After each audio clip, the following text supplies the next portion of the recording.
Hi everyone, Dr. Monette here to welcome you to EDU 210 Week 10. So for this week, we're going to be focusing on two forms of communication that you can use in your future classrooms, which are Class Dojo and Remind 101. And we're also going to be continuing our Google Teacher Level 1 certification training. So for this week, just like all the other weeks, you have a what to do for the week right here.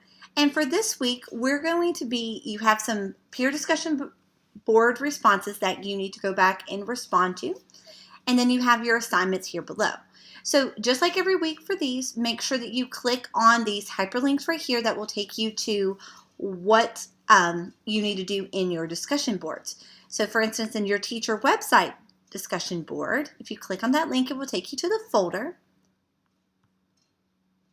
And in the folder, you will see the directions here. So the previous week, you made your teacher website, and this week you're going to provide feedback to your peers. Make sure that you go and you look at the directions here so you know exactly what type of feedback to give to your peers. So as you can see right here in prompt number 4, it says to respond to two peers' teacher websites by reviewing their website and providing them a thorough list of strengths and places for improvement. Make sure that you look to make sure that all their links are working, that you can view all the files that they have embedded, all of those components. So you can use this list up here at the top of the things that you were supposed to have in your teacher website and then give them feedback based off of that.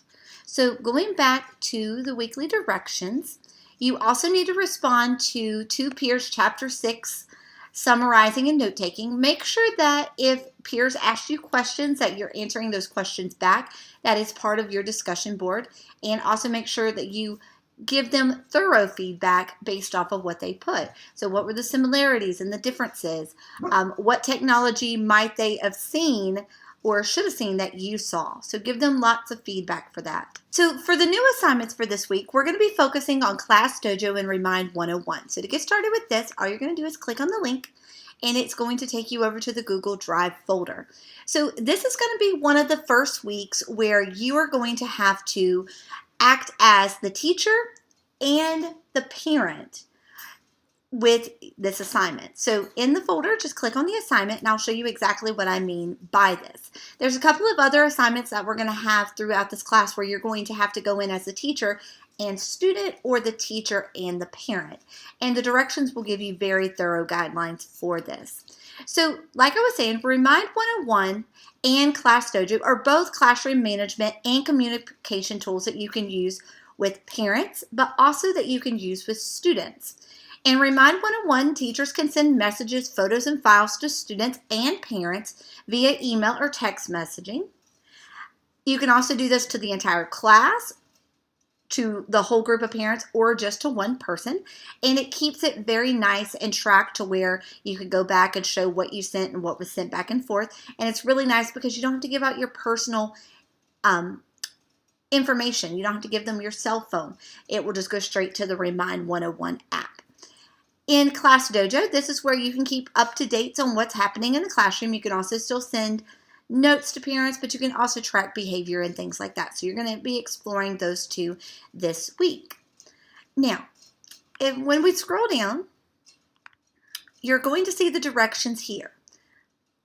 Again, for this week, you're going to have to act as the teacher and also as a student and or parent.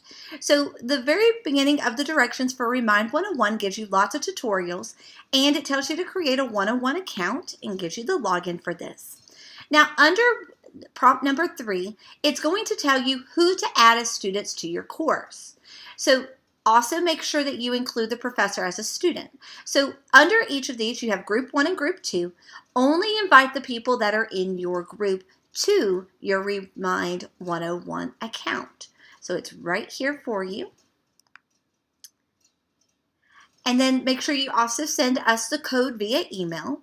Make sure you add me as a co-owner so I can go in and see everything that you did.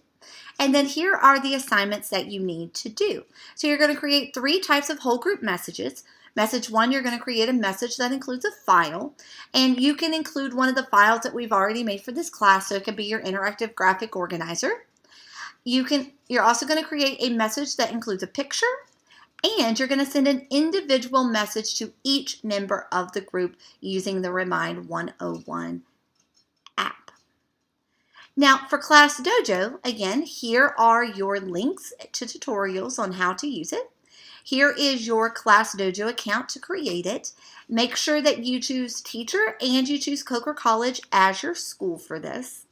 And then again, you have the exact same people in your group for the Class Dojo assignment. So make sure that you assign these students to the class and that you send them an email with the login information. So you don't have to send it out to everybody, just the people that are in your group, but each group I need to be a member of your class. So like I said, make sure that you send it to the class via email, and as soon as you get it, join the class. In settings, also make sure that you add me as a co-teacher, and then here are your assignments for this. So on the message page, you're going to invite parents to your class. Again, for the parents list, you're going to invite each classmate as a student and as a parent.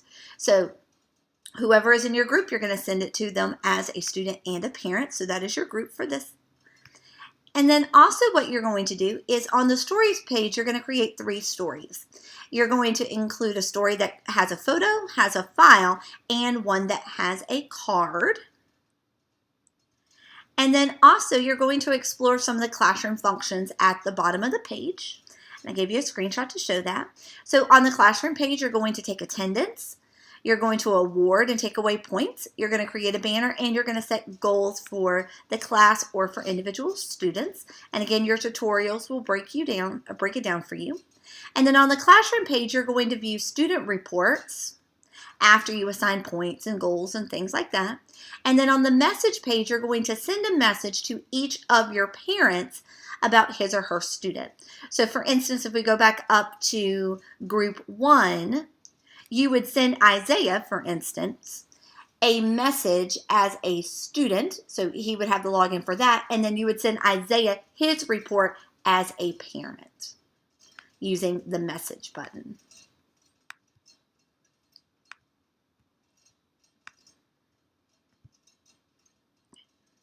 So going back down. And then the very last thing you're going to do after you send a message to the parents about, so again, the student is the parent and the student is the student. Now, make sure that you send in your message a message about the classroom points, the goals, and the information you viewed in the student report. And then the very last thing you're going to do is your discussion board. So you're going to create a discussion board post where you explain the pros and cons of using Class Dojo and Remind 101. Both of them are very good tools, but one of them you may prefer over the other. Also explain how both programs can be used in your future classroom, and explain which communication tool you prefer and why. And then after reading the post and viewing the Class Dojo and Remind 101 as a student and or teacher and parent, respond to 2 peers' posts by providing them feedback based on the pros and cons list that they gave, the future application, and their tool preference. And then down at the bottom is your rubric for this assignment. So as long as you follow the guidelines above, you're going to get your points for this. The most important thing is not to leave out a certain prompt. So if it asks you to send a message with a photo, make sure that you do that. Attach one as a file. Make sure that you do all of those requirements, and it's just getting you to practice with both of those tools. So going back to the weekly directions here, the other thing that you're going to do is your Google Teacher Certification Training for Unit 9, which is teaching students about online skills. It's going to take you about 62 minutes to complete and 4 lessons. Please remember that you can take the quizzes more than one time. So if you don't get all the questions correct the first time, as long as it's before the due date, you can go back and take that quiz again before you submit it to Blackboard. Remember, there were 30 points, so whatever percentage you get, that would be deducted from the 30 points for that assignment. So everybody is fully capable of getting all 30 points for each of these units. And again, the directions are here. And then last but not least, you're going to be reading Chapter 7, which is about assigning homework and providing practice to students. Again, make sure that you're answering all the prompts for the textbook and also following all the directions for the discussion board when you go and respond to your peers in the following week. So just a quick reminder here, clicking on the assignment, you need to be addressing these prompts 1 through 4, and then when you respond to your peers, make sure that you are being very, very detailed in your responses. Also, this is a great time for you to give feedback on the technology that you saw that maybe that they didn't see. So give lots and lots of feedback to each other. Be very reflective in your readings because you're going to get lots and lots of ideas from completing these chapter readings. If you have any questions throughout the week, please let me know. Send me an email and give me at least 24 hours so that I can respond to you appropriately. And if you have any questions, please let me know.